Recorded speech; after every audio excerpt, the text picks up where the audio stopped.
Bonjour mes déçus co-créateurs, c'est Lilou, c'est mon jour de terme de la grossesse aujourd'hui. Donc je suis à 9 mois de grossesse pile poil, le 17 avril. Un jour qui était marqué sur le calendrier. Je pensais vraiment accoucher largement avant, 15 jours, une semaine avant, mais non. Le bébé est bien au chaud. Je vais juste vous donner cette petite nouvelle parce que je reçois quelques beaux messages. Vraiment, je suis hyper touchée par tous les beaux messages d'encouragement et de soutien. Et j'essaierai au maximum le jour de l'accouchement d'envoyer un petit message comme ça. Je vous demanderai votre soutien énergétique à distance pour bien être là et vivre ce grand moment. Donc je voulais vous remercier parce que ça a été vraiment 9 mois où je me suis sentie soutenue par la communauté et je me sens entourée d'amour, de personnes bienveillantes. Il y a eu plein de choses de faites qui ont été absolument magnifiques, donc c'est un beau bilan. C'est le jour 82 du défi des 100 jours mission de vie, donc un défi qui se terminera je crois le 5 mai. Donc en plein pendant cette grossesse. Je tire la carte aujourd'hui bonheur. C'est une carte pour nous tous, hein, bonheur aujourd'hui. Je mérite le bonheur et l'attire à moi. Donc cette belle intention qui est posée de mériter, de sourire au bonheur. Ça paraît simple comme ça, hein, mais de savoir qu'on mérite ce bonheur, qu'on mérite de vivre de belles choses, ça demande quand même de libérer énormément du passé. J'ai fait pas mal de travail ces derniers jours avec Valérie Tartera et Catherine Labbé. C'était lié à la mort. Alors ça paraît un peu fou comme ça, mais c'est des sujets pour libérer certaines mémoires et autres. Moi, j'ai perdu jeune des gens que j'aimais beaucoup, qui étaient très très proches et que j'adorais, dans mon cousin Dominique, dans mon grand-père. Et ça a été un peu un choc. Puis c'est genre, je pense que je me suis dit à cet âge, les gens que j'aime le plus partent tôt, etc. Et donc on a regardé ça en épigénétique avec Valérie Tartera parce qu'il y a toujours cette peur. Vraiment, j'ai envie de dire, c'est l'abandon ultime, hein, de perdre les gens. Un peu comme si c'était inversé par rapport à la mort et la jeunesse et la vieillesse, etc. Et donc j'ai libéré ça parce que ça venait me chercher là en cette fin de grossesse. Et puis j'ai fait un magnifique soin à distance avec Catherine Labbé qui avec sa petite famille est en train de visiter la Croatie. Et pareil, libérer d'autres mémoires par rapport à des vies passées, là plutôt karmiques. Donc voilà, au fur et à mesure, je libère. Et ce que j'aime quand je libère, et ça a été d'ailleurs, on le voit dans tous mes livres, hein, puis là clairement c'est la fin du livre, je suis enceinte et ça me plaît. Il y a cette libération à chaque fois qui se fait. Dans Célibataire, c'était pareil, dans celui sur l'argent, sur le job, où je me sens comme en haut d'une montagne, les bras ouverts, libre, bien. Et je peux que vous encourager à faire le travail qui est nécessaire parce que on se sent tellement... Quand on libère comme ça, on se sent dans le moment présent. On n'est plus pris par toutes ces pensées, ces choses qui sont là. On a beau essayer de prétendre qu'elles ne sont pas là, elles reviennent nous chercher, elles prennent de la place, elles nous angoissent. Alors que quand c'est plus là, et je le vois par rapport à l'accouchement là où je me sens vraiment libérée, c'est que c'est la joie du moment, la joie de l'expérimenter, c'est la page blanche, la page vierge, où on se dit, finalement, c'est le saut vers l'inconnu, ça nous fait pas peur. Alors que quand ça nous fait peur, il y a des pensées forcément qui sont dans notre futur, basées sur certaines croyances, sur certaines expériences passées, peut-être de d'autres vies ou autres, en fonction de... Donc moi je trouve que le travail est hyper intéressant. Je pense qu'il a, une fois de plus, jamais été aussi facile et accessible de libérer tout ça. On a une pleine lune en plus le 19 qui arrive très bientôt. D'ailleurs peut-être que je vais accoucher demain ou après-demain. À mon avis, autour de la pleine lune, c'est pas mal. Ça va envoyer. Hein. Surtout que c'est une grosse pleine lune révolutionnaire. On le voit aussi avec ce qui s'est passé avec notre magnifique dame, la cathédrale de Notre-Dame de Paris. Moi, ça m'a vraiment évoqué des images de révolution, de changement, symboliquement, c'est énorme. Ça m'a forcément rappelé un petit peu du 11 septembre où j'étais en Floride à l'époque, où là, on est devant ces images et on n'y croit pas. Je crois qu'il y a des choses qui sont en train symboliquement, je trouve ça énorme de voir la cathédrale en feu. Déjà d'y croire, c'est des images qui sont chocs. Et c'est comme si on tournait une page. Il y a quelque chose qui est en train de se passer là, clairement. En plus, dans le centre de Paris, certains disent que c'est le cœur de la planète, hein, ville de l'amour. Il y a une transition qui est en train de se faire, il y a un passé qui est en train d'être libéré pour créer, je pense, sur de nouvelles valeurs. On y est, il y a plein de nouveaux enfants, il y a eu déjà des vagues d'adultes indigo, cristal, maintenant arc-en-ciel. Tout ça, c'est pour contribuer de plus en plus, je pense, dans l'amour, à ce changement. Et là, on est en train de se réunir autour de cette belle dame. Difficile à croire, en effet. En tout cas, comme dit Nelly, oui, je pense qu'il y a en effet un nettoyage, une purification qui était nécessaire et qui va nous faire du bien. Il faut s'ouvrir à ça, mais dit ce co-créateur, vraiment. Ressasser le passé ne sert à rien. Il revient et on est obligé d'y accéder, et on est obligé de le regarder pour libérer.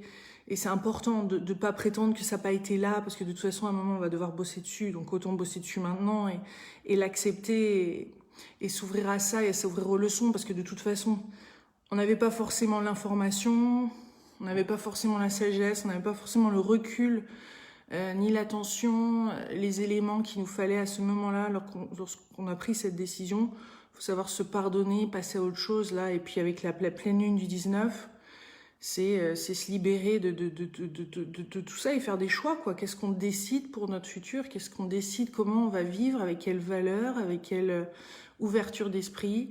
Ouverture de cœur?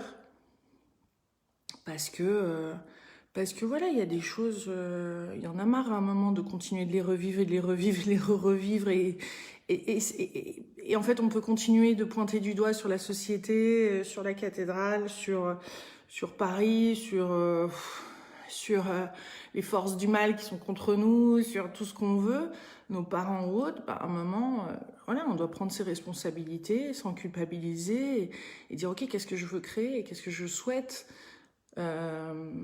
Et là, la carte du bonheur en l'occurrence, ben, je mérite le bonheur. Donc ça se crée le bonheur. Ça vient pas comme ça. Et c'est tous les jours. Je le vois avec des pratiques, à créer une intention, à écouter les synchronicités, à écouter son cœur. Tout ça, ben, ça demande une certaine forme de discipline. En tout cas, au moins une présence qui fait que on se remet, on se dit, ok, pour vivre pleinement l'instant présent, je vais participer à créer ça. Et j'y participe. Ça ne veut pas dire que je suis le créateur ultime, parce que bien sûr, il y a cette force de vie et cette création de vie qui est puissante et qui est avec nous. Mais c'est réellement réalisé, et on est dans là maintenant que un être humain, c'est plus que son intellect, c'est plus que ses expériences, c'est plus que son vécu. Il y a tellement de dons en nous et de choses auxquelles on est en train de commencer à accéder. Donc, voilà, en ce jour du 17 avril, au terme de ma grossesse, je vais au possible vous envoyer un petit message lors de l'accouchement pour envoyer bien le jus et la sauce, là, et des belles énergies qui vont pouvoir circuler. Comme j'ai pu le dire sur d'autres directs, j'ai contacté une Dream Team, si on peut dire, auquel je ferai appel. Et voilà, mes délicieux co-créateurs, nous sommes mercredi et j'espère que vous allez bien, et que voilà, je vois qu'il y a plein de beaux commentaires que je vais prendre le temps de lire. Et tu es fraîche. C'est le matin, hein, on se réveille, mais j'ai fait une assez bonne nuit. Et ces 2 derniers jours, j'ai mis de l'argile verte en cataplasme sur le bas de mon ventre pour aider cet enfant à se retourner. Pareil que c'est une astuce dernière minute, donc on tente, hein, on est en plein dans l'expérimentation, donc voilà. Je remercie Isabelle Dubreuil d'ailleurs avec la Napro technologie qui est une technique qu'on avait essayé pour être enceinte, que j'avais essayé pour être enceinte au début. qui consiste à être assisté, mais naturellement, en fait, pour connaître bien ses cycles, etc.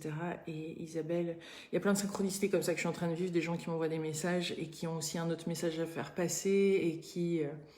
voilà. Je remercie la co-créatrice, je l'ai pas là devant moi, mais j'ai reçu des coquillages d'allaitement, je ne connaissais pas, ou très peu, j'en ai entendu parler de loin.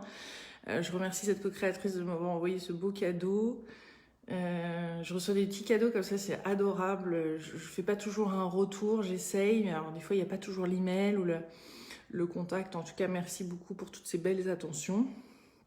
Et puis je suis ravie de vous dire aussi que le livre de Romain Camus que j'avais interviewé, ça s'appelle L'énergie qui guérit. Je pense que c'est ça, c'est aux éditions First.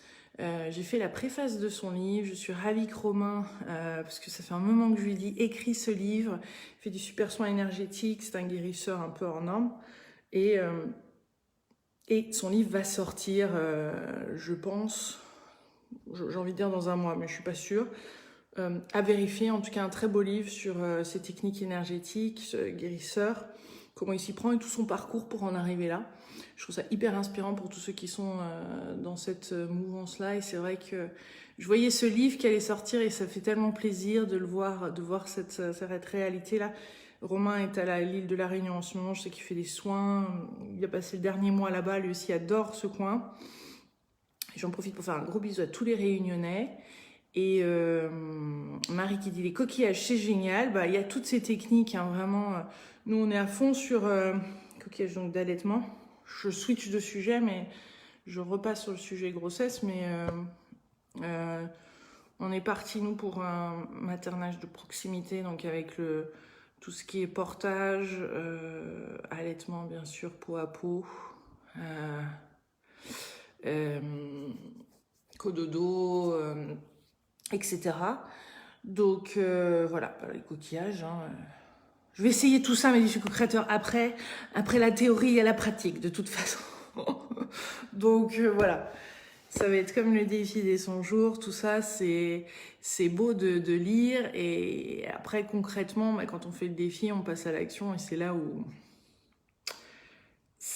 on voit des fois des décalages et on apprend et on teste et on essaye et on met en pratique. Donc, voilà. Bon, en tout cas, je vous fais des gros bisous. Je vous remercie pour tous les beaux feedbacks que vous avez fait sur mon livre. J'ai dit oui et ça me plaît. Je suis ravie que ça vous plaise, que ça vous inspire. Et bien, je pense cette fois-ci que le prochain direct, en effet, je serai officiellement maman. Donc, je vous envoie plein de gros bisous. Je vous embrasse très fort. Je vous remercie pour tout votre soutien. Et je vous en envoie plein aussi. Je vous envoie plein de belles énergies avec cette pleine lune, plein de choses à libérer pour nous tous. Et gros bisous. Bonnes vacances à ceux qui sont en vacances. Et à bientôt. Délicieuse pleine lune. Bisous. Bye.